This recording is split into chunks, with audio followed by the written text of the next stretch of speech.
ఇద్దరి life journey ఒకేలా ఉండదు. ఇద్దరి ఆకాంక్షలు ఒకలా ఉండవు. కస్టమర్ల అవసరాలు ఆకాంక్షలకు తగ్గట్టు ప్రాజెక్టులు డిజైన్ చేయడం, అది అందని జాబిలిలా కాకుండా అఫోర్డబుల్ ప్రైజింగ్లో అందిస్తుండటం అభినందన సంస్థ ఎండీలు వెంకటేష్ అండ్ స్వప్న గారుల స్పెషాలిటీ. కస్టమర్ సెంట్రిక్గా వీరు సంస్థను తీర్చిదిద్దిన తీరే అభినందన ఇన్ఫ్రాను రియాలిటీ మార్కెట్లో ప్రత్యేకంగా నిలబెట్టింది. కస్టమర్ సెంట్రిసిటీ, ట్రస్ట్, ఇన్నోవేషన్ అనే ఈ ప్రమాణాలనే విలువలుగా పాటిస్తూ అభినందన ఇన్ఫ్రా రియాలిటీ 2 decades పైగా అద్భుతమైన ప్రాజెక్ట్స్ని చేపడుతున్నారు అండ్ అంతే విలువైన ట్రస్ట్ని కూడా సంపాదించుకున్నారు. So with us we have one of the managing director of Abhinandana Infra Reality, Mrs Swapna గారు. Let's talk to her and know more about Abhinandana. Hello ma'am, నమస్కారం. నమస్తే అండి. సో ఎలా ఉన్నారు? బాగున్నాను. సో ఈ 2 decades ఆఫ్ జర్నీ ఎలా అనిపించింది? కస్టమర్ సెంట్రిక్ అప్రోచ్ అనే విధానాన్ని మీరు ఎలా ఫాలో అవుతారు? ఎలాంటి అప్రోచ్ని మీరు ఫాలో అవుతారు?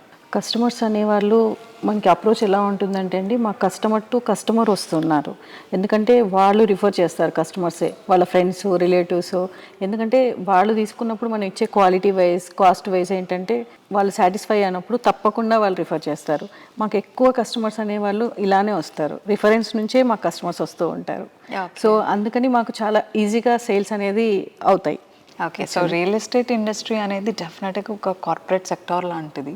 సో అలాంటి ఒక కార్పొరేట్ వరల్డ్లో జస్ట్ మౌత్ పబ్లిసిటీ ఉంటే చాలు, మాకు ఎక్స్క్లూజివ్ ప్రమోషన్స్ అక్కర్లేదు అని ఫాలో అయిన సంస్థ ఇప్పటివరకు అభినందన ఒకటే అని నేను అనుకుంటున్నాను. యాక్చువల్గా అంటే అలా అని కాదండి, ఇప్పటి వరకు మేము చేసింది ఏంటంటే ఇక్కడ లోకల్లో చేసినప్పుడు మాకు మోస్ట్లీ అలానే క్లోజ్ అయ్యాయి. నేను చాలా వరకు క్లోజ్ చేసింది మాకు కనీసం మేము బ్రోచర్ కూడా ప్రింట్ చేసి ఉండము. కస్టమర్ టు కస్టమర్ రిలేషన్లో మాకు తెలిసిన వాళ్ళతో, వాళ్ళకి తెలిసిన వాళ్ళతో అలానే సేల్స్ అయిపోయాయి. అందుకని నాకు పబ్లిసిటీకి మేము ఇప్పటివరకు అంత చేయలేదు, ప్రాధాన్యత ఇవ్వలేదు. బట్ ఇప్పుడు మనం చేసే కొత్త ప్రాజెక్ట్స్ అన్నీ ఏంటంటే అప్కమింగ్ ప్రాజెక్ట్స్ కాబట్టి, కొంచెం పెద్ద ప్రాజెక్ట్స్ కాబట్టి ఇప్పుడు మాకు ఖచ్చితంగా కావాలి అడ్వర్టైజ్మెంట్ అనేది.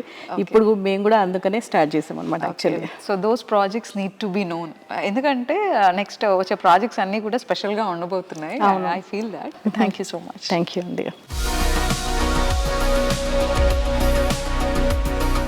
నా పేరు విజయేశ్వర్ రెడ్డి, నేను ఒక సాఫ్ట్వేర్ ఇంజనీర్. సో నేను 2024లో వెలిమెల కొల్లూరు ఏరియాలో ఒక ఫ్లాట్ కోసం నా మ్యారేజ్ ప్లాన్ ఉండే. సో నేను మంచి ఫ్లాట్ కోసం చూస్తూ ఉండే. సో అప్పుడున్న మార్కెట్ వాల్యూ 2024లో ఉన్న మార్కెట్ వాల్యూకి నాకు best price, best quality construction red బ్రిక్తో అంటే మంచి ప్రైస్లో నాకు ఈ ఫ్లాట్ దొరికింది. సో ఇప్పుడు ఫస్ట్ హ్యాండ్ ఓవర్ నాదే.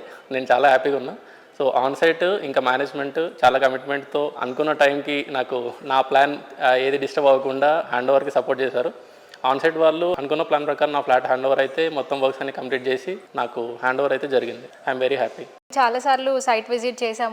వర్క్ ఆల్వేస్ జరుగుతూ ఉండింది, irrespective of what ever the scenarios happen, like war situations కానీ, రెయిన్స్ కానీ ఏమైనా కూడా I think they continued working. And as he mentioned, మేము అనుకున్న టైంకి మాకు హ్యాండ్ ఓవర్ అయితే వచ్చింది. That is like very happy situation. మాది కూడా ఫస్ట్ ఫ్లాట్ ఇది. ఈ ఏజ్లో తీసుకోవడం అనేది కూడా it is an achievement for both of us. So yeah, we wanted to start our journey from there. Thanks, Abhinandana.